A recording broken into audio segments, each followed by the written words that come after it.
Hello and welcome again to African Elements. In this episode, why pursue Black Studies? What is the significance of Black Studies in higher education? Is it just a feel-good topic for persons of African descent to pursue? Also, we'll look at the contributions that Black Studies as a discipline has made in academia. How has Black Studies pioneered and developed theories and approaches to problems in ways that have added to academia and society as a whole? Is Black Studies solely for the consumption of Black students? Should it be? Why should Asian, Latino, or white students have an interest in pursuing Black Studies? All that coming up next.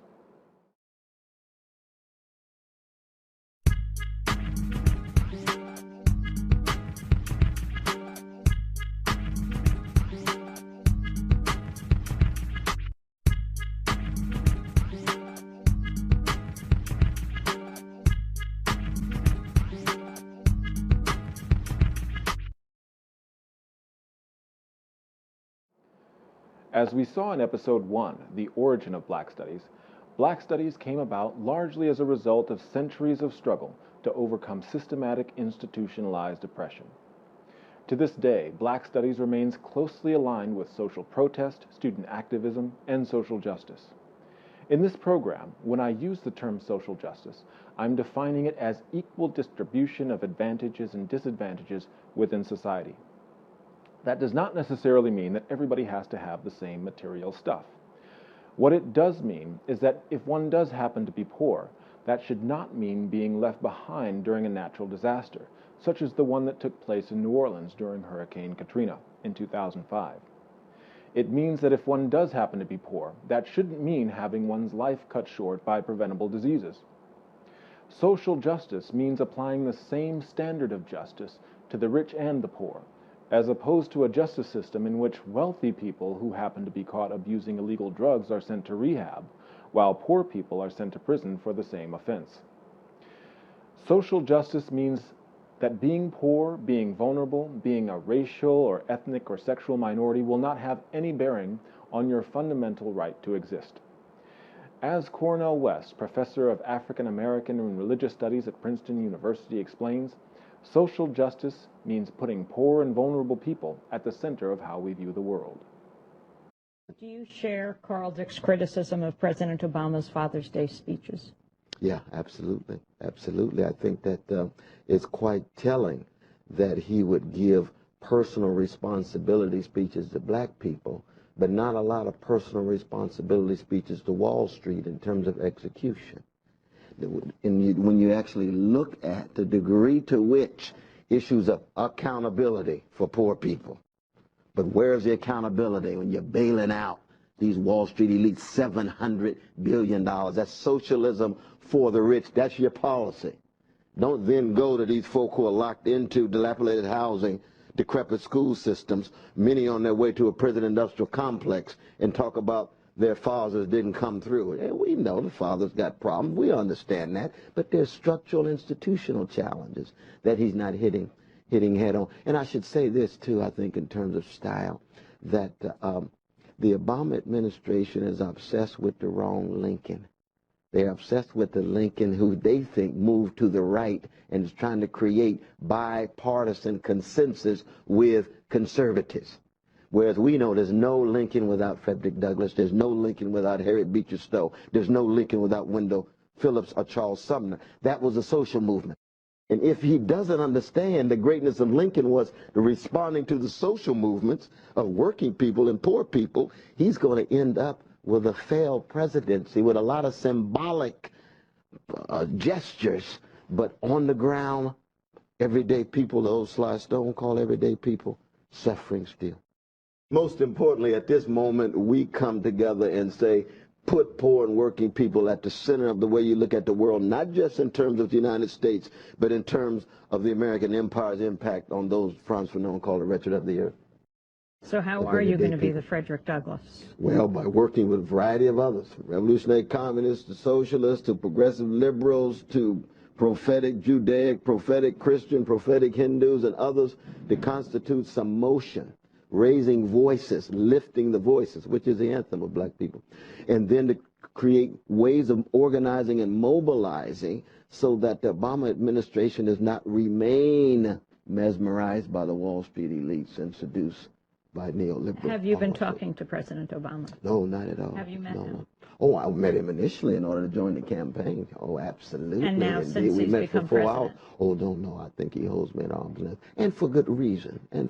Because he knows that there's a sense in which I would rather be in a crack house than a White House that promotes neo-imperial policies abroad and neoliberal policies at home.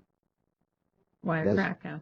Because the crack house, at least I'm in solidarity with folk who are sensitive to a pain. It's just that they have the wrong response to their pain. Instead of being in the crack house, they ought to be organizing.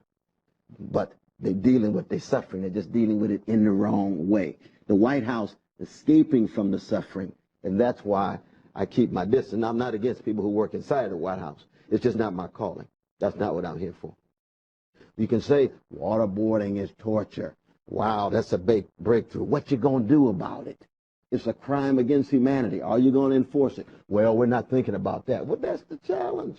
Don't tell me something obvious like waterboarding is torture. We can say the same thing about wiretapping. Is wiretapping criminal? Yes. Then how come you're not going to prosecute? No, we're moving forward.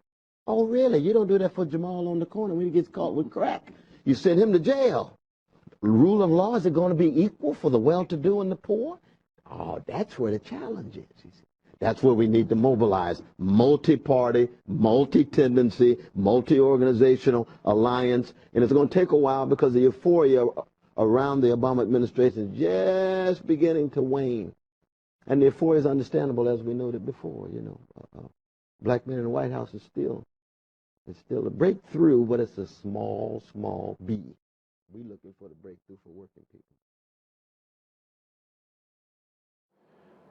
Since social justice is so integral to the very core of Black studies as a discipline, one of the ways in which Black studies has contributed to academia as a whole has been in forwarding the pioneering social theory that social justice is not simply something that those in power may choose to bestow upon the most poor, oppressed, and vulnerable in society because it makes them feel good. Black studies teaches us that social justice is actually critical in holding together the very fabric of society, and that those in power would do well to promote social justice not simply out of benevolence, but out of a sense of self-preservation. The very formation of Black studies as a discipline is a very testament to how this theory of social justice works in the real world. At the height of the civil rights and Black power movement, the systematic oppression and subjugation of Black people threatened to tear the country apart.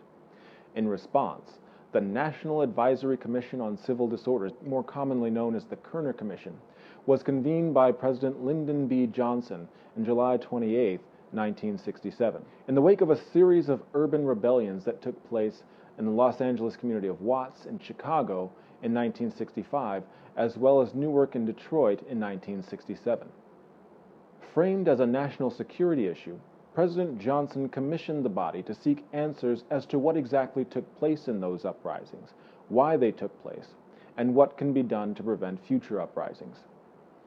In what's probably the most frequently quoted line of the report, the Kerner Commission warned that our nation is moving toward two societies, one Black, one white, separate and unequal. The report identified white racism as the main cause of urban violence and urged the creation of new jobs, new housing, and a stop to de facto segregation, as well as government programs to provide needed services in addition to more diverse and sensitive law enforcement agencies. While the Johnson administration largely ignored the report's findings and recommendations, as we saw in the previous episode, a climate of civil unrest was a major factor in the creation and development of Black studies on colleges and universities nationwide. Amidst a climate of desegregation, although albeit not necessarily with all deliberate speed, African American students slowly made their way onto institutions of higher education. As they did so, however, they often found themselves subject to the same racism and marginalization as they had experienced in their communities.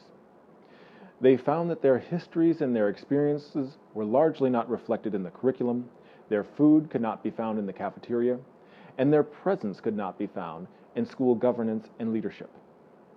The outcome was predictable. As black people were rebelling against racism and social injustices in cities throughout the nation, the presence of those same factors gave rise to a series of student protests on college and university campuses. On November 5, 1968, under threat of building takeovers and a campus strike at San Francisco State University, a coalition of black and Asian and Latino and Native American students from the Black Students Union and the Third World Liberation Front presented the San Francisco State College president with a list of 15 non-negotiable demands for institutional change. Among them, the school was to immediately establish departments of ethnic studies and black studies. They demanded no fewer than 70 full-time faculty members, 50 for the departments of ethnic studies and 20 for black studies. Further, they demanded self-determination and autonomy in that the new departments would be controlled solely by the faculty, students, and community groups and were to be free from interference by college administrations or statewide board of trustees. They demanded that the college accept all black and non-white students who applied for admission in the fall of 1969, regardless of their academic qualifications. They demanded that new departments should be degree granting, and finally, that no disciplinary action could be taken against any students, teachers, or administrators should they take part in the campus strike that would follow if any of their demands were rejected. As tensions mounted between the coalitions of students demanding institutional change and conservative elements from within student government, acts of civil disobedience became interspersed with spats of more radical means of resistance. Hundreds of small fires were set, and 8 bombs were detonated over the course of the student strike. Over the course of the next several months, San Francisco State University became the first campus in the nation to become continuously occupied by police presence. Although there were no deaths attributed to the strike, the threat of violence was real, and San Francisco State University ultimately chose to take the recommendations of the Kerner Commission to heart and implement some institutional change as a countermeasure against social uprising. Thus, San Francisco State University approved the nation's first 4-year curriculum in Black Studies in the 1967-1968 academic year.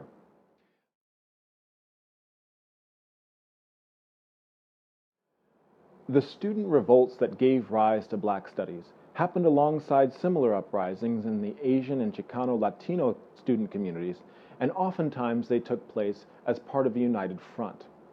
Thus, Asian studies, Chicano and Latino studies, and gender studies come from similar efforts from marginalized communities in their struggles towards social justice.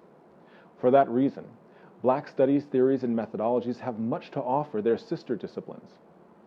W.E.B. Du Bois' writings on the color line and dual consciousness, that is, the dilemma African Americans face in constantly having to negotiate the boundaries of living simultaneously in 2 worlds, black and white, are works that Asians, Latinos, women, and sexual minorities may find value in.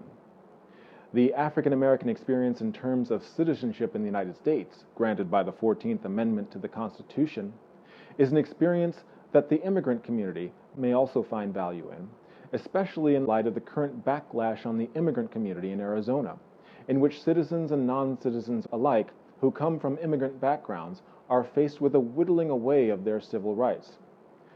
Some have even considered a partial repeal of the 14th Amendment such that children of undocumented immigrants born in the United States would not be given citizenship rights. As far as the African American experience, we've been there and done that, and the country would do well to look to that experience as well as this experience of Jim Crow before we go any further down this very dangerous road. By the same token, Black studies and Black students have much to gain in engaging Asian studies and Chicano and Latino studies as well as gender studies. The brilliant contributions of the late Gloria Anzaldúa have in many ways succeeded those of W.E.B. Du Bois. She writes as a Latina, a woman, second-generation Mexican immigrant, and a lesbian, and the notion of border crossing along multiple borders, that is, the cultural boundaries between the various aspects of our identity. Is it possible to exist as a Latina in a United States society that devalues that aspect of who she is? How does one negotiate being a woman in a U.S. and Latino society with strong notions of male supremacy?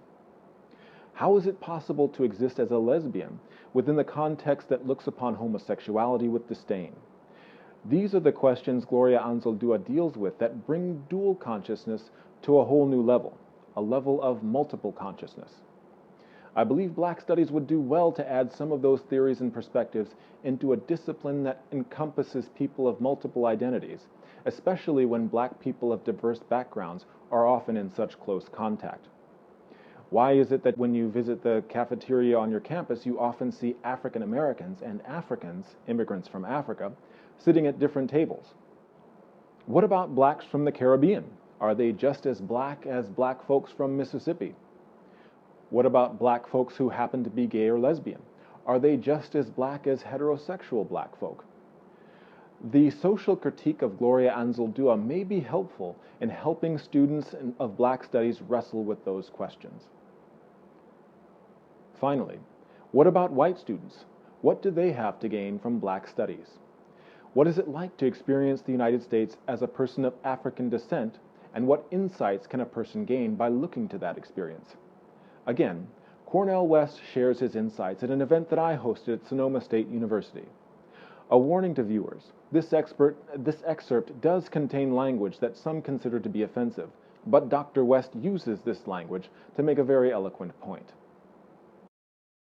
And we need this so very badly today, especially after 9/11. Especially after 9/11. Never in the history of the nation have all Americans felt unsafe, unprotected, subject to random violence, and hated for who they are. It's a new experience for many Americans. Got many white brothers and sisters come up to me, you know, Brother West, I just can't get over this sense of being hated like this. I say, you don't say. Really? Oh. That's a novel thing, huh? Yeah. Just don't like it.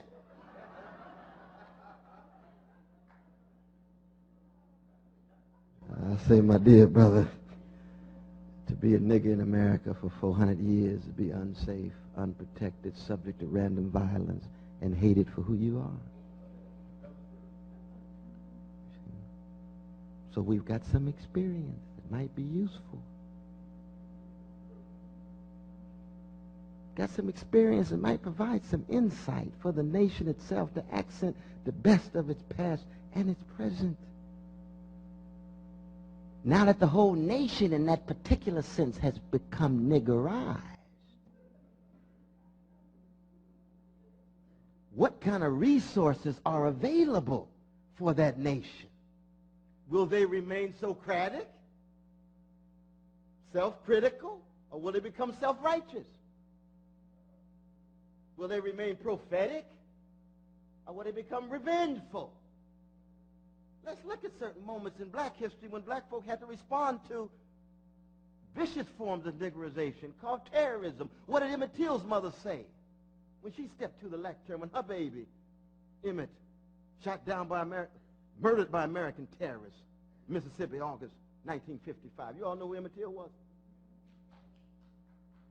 She brought his body back to Chicago. They said, under no circumstances will we allow the coffin to be opened. She said, this is my only baby. I'm 32 years old, and my husband fought in the Jim Crow army against a vicious xenophobe named Hitler, carrying the U.S. flag, and his baby is now the victim of American terrorism. We're going to keep that coffin open. And they did keep that coffin open in Chicago, didn't they?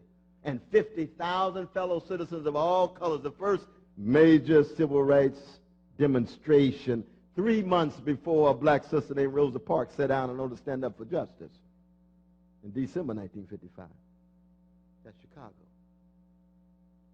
And what did she say when she stepped to the lectern? Tears flowing, Socratic juices still at work, looks over the lectern. Her baby's head is 5 times the size of his ordinary head, and the coffin is open. And she says, I don't have a minute to hate. I'm going to pursue justice for the rest of my life. what level of spiritual maturity and moral wisdom and courage to still both critique but also to care and to love went into that statement. She's not isolated. This is a tradition that produced her, that took very seriously the interrogation of dogma like white supremacy, but yet at the same time, she refused to get in the gutter with cowardly gangsters who killed her baby, because she didn't have to read Shakespeare's The Merchant of Venice to know that the law can be bent one way or the other, against Shylock or for him, or against Portia or for him. She didn't have to listen to the quality of mercy speech of Portia that Portia herself was unable to enact. She had already been molded by something else that said, I'm still not going to hate. I'm not going to hunt them down like cockroaches. I'm not going to exercise vengeance and revenge. I'm not going to be Manichaean, thinking that somehow I'm purely good and they're purely evil. No, I'm deeper than that. Martin had the same challenge when 4 young sisters in Birmingham were victims of American terrorism. 16th Street Baptist Church, you all know what I'm talking about, September 1963. The only time Brother Martin cried in public. Didn't know what to say. Wondering whether this nonviolence was a hoax anyway. People are going to be killing babies like that in church, in Sunday school. He looks at the parents, tears flowing again. What does he say? Somehow we've got to muster the armors of love and justice. The great people at their best. At their best. And it's a human potential for any people at their.